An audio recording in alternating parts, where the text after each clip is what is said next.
अस्सलाम वालेकुम दोस्तों, आज जबरदस्त शानदार और जानदार खबर लेकर आया हूं।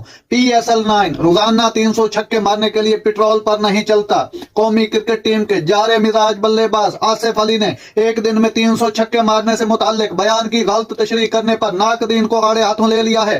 पाकिस्तान सुपर लीग PSL के नवे एडिशन में पेशावर ज़ल्मी के स्क्वाड का हिस्सा बनने वाले आसिफ अली ने गुज़श्ता रोज मीडिया से गुफ्तगू करते हुए कहा कि मैं पेट्रोल पर नहीं चलता कि रोजाना 300 छक्के मारूंगा।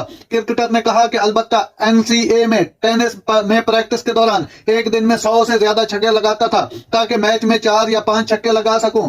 उन्होंने कहा कि नाकदीन को आड़े हाथों लेते हुए कहा कि कुछ लोगों ने मेरे बयान की गलत तशरीह करके अपने अंदाज में पेश किया। जारे मिजाज क्रिकेटर ने कहा कि 1 साल से ज्यादा अरसे से पाकिस्तानी टीम से बाहर हूं, अपनी कोताहियों पर काम कर रहा हूं, जल्द टीम में कम बैक करूंगा। आसिफ अली ने कहा कि क्रिकेट दबाव का नाम है, मुझे बैरून मुल्क मुख्तलिफ टीमों के साथ खेलने का तजुर्बा है, ताहम PSL में